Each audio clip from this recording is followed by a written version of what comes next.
नमस्कार दोस्तों। तो आइए आलोका एजुकेशन चैनल पर आप सभी का स्वागत है। दोस्तों, आज आप लोगों के सामने कुछ महत्वपूर्ण प्रश्नों को लेकर आया हूं जो कि परीक्षा की दृष्टि से अति महत्वपूर्ण है। तो ध्यान दीजिए, पहला क्वेश्चन आप लोग के सामने है। यदि भारतीय संघ में एक नए राज्य का सृजन किया जाना है तो संविधान के किस अनुसूची का संशोधन करना आवश्यक होगा? तो ध्यान रखिए दोस्तों, यदि भारतीय संघ में किसी नए राज्य का सृजन किया जाना होता है तो प्रथम अनुसूची का संशोधन करना आवश्यक हो जाता है। डब्ल्यूबीसी का बनना तथा आरबीसी का विनाश होता है कहाँ पे? प्लीहा में, स्प्लीन में। कहाँ पे? स्प्लीन में, यानी प्लीहा में डब्ल्यूबीसी का निर्माण होता है तथा आरबीसी का विनाश होता है। रक्त ग्लूकोज स्तर समानता व्यक्त किया जाता है किसमें? मिलीग्राम प्रति डेसीलीटर में व्यक्त किया जाता है। मिलीग्राम प्रति डेसीलीटर में व्यक्त किया जाता है। रक्त का थक्का बनने में फाइब्रिनोजन को फाइब्रिन की परिवर्तन में भाग लेने वाला एंजाइम है। कौन सा है? थ्राम्बिन है। यानी रक्त का थक्का बनने में फाइब्रिनोजन को फाइब्रिन के परिवर्तन में भाग लेने वाला एंजाइम क्या है? थ्राम्बिन है। जब रक्त में ऑक्सीजन की सांद्रता में कमी आती है तो श्वास की गति क्या होती है? बढ़ जाती है। रुधिर में श्वेत रक्त कणिकाओं की अत्यधिक मात्रा में उपस्थिति को रोग विज्ञान की भाषा में क्या कहते हैं? ल्यूकेमिया कहा जाता है। ल्यूकेमिया क्या है? रुधिर में श्वेत रक्त कणिकाओं की अत्यधिक मात्रा उपस्थित हो जाती है। लाल रक्त कणिकाएँ मुख्यतः बनी होती हैं कहाँ पे बनती हैं? अस्थि मज्जा में होती हैं, अस्थि मज्जा में। जलियांवाला बाग हत्याकांड के विरोध में वायसराय की कार्यकारिणी परिषद के सदस्यता से किसने इस्तीफा दे दिया था? तो शंकर नायर ने। शंकर नायर दोस्तों जो है जलियांवाला बाग हत्याकांड सन 1919 में 13 अप्रैल सन 1919 में हुआ था, जिसके विरोध में वायसराय की कार्यकारिणी यानी वायसराय के कार्यकारिणी परिषद की सदस्यता से किसने इस्तीफा दिया था? तो शंकर नायर ने। 30 मई 1919 को अपना अलंकरण भारत सरकार को लौटाने वाले व्यक्ति कौन थे? तो गुरुदेव रविन्द्रनाथ टैगोर थे। रविन्द्रनाथ टैगोर ने 30 मई 1919 को अपना अलंकरण जो सर की उपाधि प्राप्त हुई थी उन्होंने वापस कर दिया था। रॉलेट एक्ट के विरोध में किसने लगान देने का आंदोलन चलाने का सुझाव दिया था? स्वामी श्रद्धानंद जी रॉलेट एक्ट के विरोध में लगान न देने का आंदोलन चलाने का सुझाव दिया था। कौन सी महत्वपूर्ण घटना जलियांवाला बाग नरसंहार के तुरंत पूर्व घटी थी? तो रॉलेट एक्ट बना। यानी कौन से महत्वपूर्ण घटना जलियांवाला बाग नरसंहार के तुरंत पूर्व घटी थी? तो रॉलेट एक्ट का बनना। नेक्स्ट, कौन सी जल संयोजी यूरोप को अफ्रीका से पृथक करती है? तो जिब्राल्टर जल संधि दोस्तों जो ध्यान रखिए, यूरोप को अफ्रीका से पृथक करती है।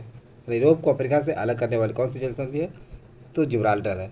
जिब्राल्टर किसे अलग करती है? तो यूरोप को अफ्रीका से। किससे? यूरोप को अफ्रीका से।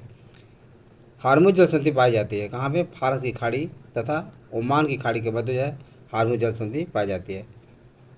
एशिया में उत्तरी अमेरिका को जो जल डमरू मध्य अलग करता है उसे क्या कहा जाता है? बेरिंग जल संधि। बेरिंग जल संधि जो है किसको किसको अलग करती है? एशिया एवं उत्तरी अमेरिका को दोस्तों ध्यान रखिएगा अलग करती है। आर्कटिक महासागर एवं प्रशांत महासागर को जोड़ने वाला जल डमरू मध्य कौन सा है? तो बेरिंग जल डमरू मध्य है। बेरिंग जल डमरू मध्य जो है किसको किसको जोड़ता है? तो आर्कटिक महासागर एवं प्रशांत महासागर को। 10 डिग्री चैनल पृथक करता है किसको? अंडमान को निकोबार द्वीप समूह से। अंडमान को निकोबार द्वीप समूह से। कौन सा जलप्रपात वेनेजुएला में अवस्थित है? तो एंजिल जलप्रपात दोस्तों जो है वेनेजुएला में अवस्थित है। कौन सी जल संधि निकाली गई एक सुरंग के माध्यम से यूनाइटेड किंगडम और फ्रांस को जोड़ती है? तो डोबर जल संधि जो दोस्तों जो ध्यान रखिए यूनाइटेड किंगडम और फ्रांस को जोड़ती है। यह जल संधि क्या है? एक निकाली गई एक सुरंग के माध्यम से जुड़ी हुई है। पाक खाड़ी किनके बीच है? तो मन्नार की खाड़ी और बंगाल की खाड़ी के मध्य जो है पाक खाड़ी स्थित है। फारस की खाड़ी सीमा नहीं बनाती है, कहाँ से? ओमान से। हिंद महासागर और लाल सागर को कौन सी जल संधि जोड़ती है? तो बाब अल मंदेव जल संधि ध्यान रखिए दोस्तों, जो है हिंद महासागर और लाल सागर को जोड़ती है।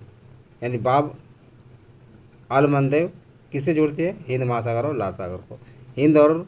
हिंद महासागर और लाल सागर कौन सी जल संधि जोड़ती है? तो बाब अल मंदेव। नेक्स्ट, डायलिसिस किससे संबंधित है? तो ब्रिक किडनी से। यूरिया किसके द्वारा रक्त से पृथक किया जाता है? तो किडनी के द्वारा दोस्तों जो है यूरिया शरीर से यानी रक्त से पृथक किया जाता है।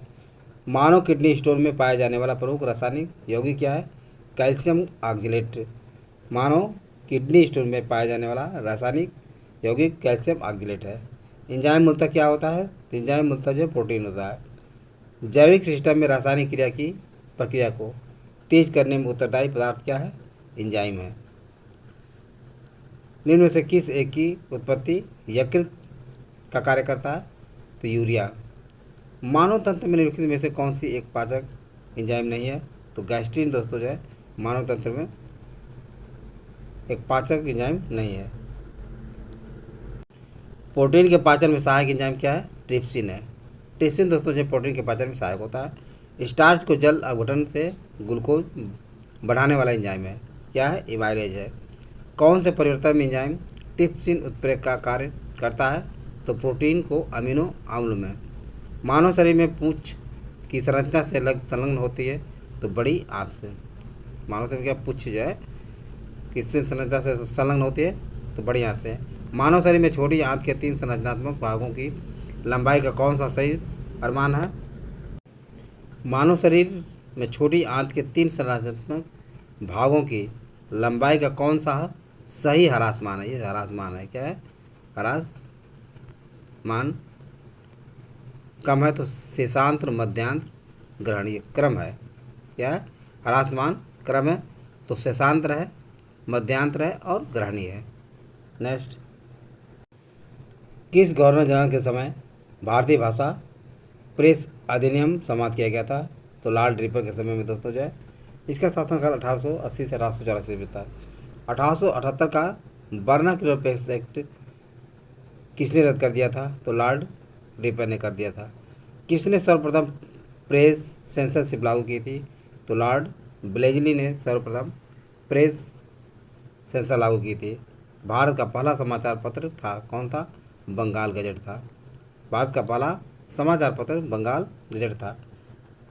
किन समाचार पत्रों ने भारतीय स्वतंत्रता संग्राम के काल में क्रांतिकारी आतंकवाद की वकालत की थी? संध्या, युगांतर, काल। संध्या, युगांतर और काल, ये 3 समाचार पत्र थे जो कि क्रांतिकारी आतंकवाद की वकालत की थी। किस भारतीय ने सोम प्रकाश नामक समाचार पत्र शुरू किया था? तो ईश्वर चंद्र विद्यासागर ने सोम प्रकाश नामक समाचार पत्र शुरू किया था। किस भाषा में इंडियन ओपिनियन पत्र नहीं छापा जाता था? तो उर्दू भाषा में दोस्तों जो है इंडियन ओपिनियन पत्र नहीं छापा जाता था। कौन सा समाचार पत्र मुख्य रूप से उदारवादियों की नीतियों का समर्थन या प्रचार होता? तो लीडर था।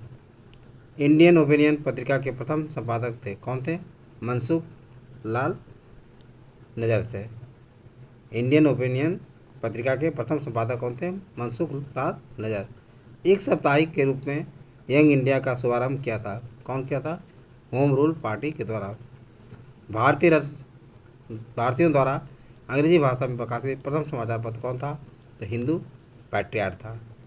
तो दोस्तों ये सारी बातें आप लोगों को समझ में आ गया होगा। यदि वीडियो अच्छा लगा हो तो इसे सब्सक्राइब और लाइक अवश्य करें तथा अपने सगे समझे दोस्तों को शेयर करना न भूलें। थैंक यू दोस्त, नेक्स्ट वीडियो मिलेंगे।